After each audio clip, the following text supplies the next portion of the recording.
We've looked at securities in all major markets, and we certainly looked at them in Japan, particularly in recent years when the Nikkei has so underperformed the S&P here.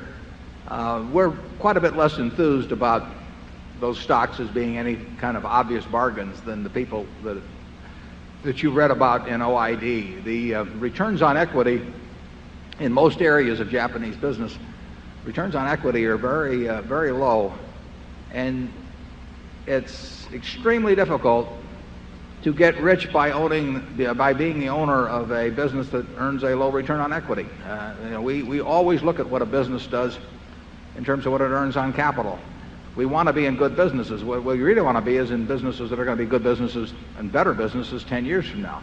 And we want to buy them at a reasonable price. But many years ago, we gave up what I've labeled the cigar butt approach to investing, which is where you try and find a really kind of pathetic company, but it sells so cheap that you think there's one good free puff left in it.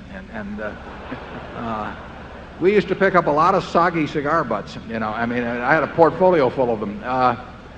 And there were free puffs in them. I mean, I made money out of that. But A, it doesn't work with big money anyway, and B, we don't find many cigar butts around that we would be attracted to. But those are the companies that had low returns on equity. And if you have a business that's earning 5 or 6% on equity, and you hold it for a long time, you are not going to do well in investing, even if you buy it cheap to start with. Time is the enemy of the poor business, and it's the friend of the great business. I mean, if you have a business that's earning 20 or 25% on equity, and it does that for a long time, time is your friend. But time is your enemy if you have your money in a low return business, and you may be lucky enough to pick the exact moment when it gets taken over by someone else, but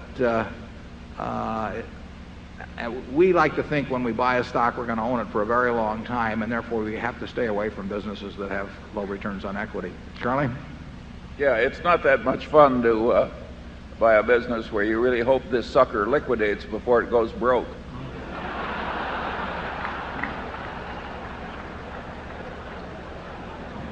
We've been in a few of those too. Right. Yeah, Charlie and I, or at least I've owned stock in an anthracite room that don't know what anthracite is, street railway companies, windmill manufacturers. What other gems have we had, Charlie?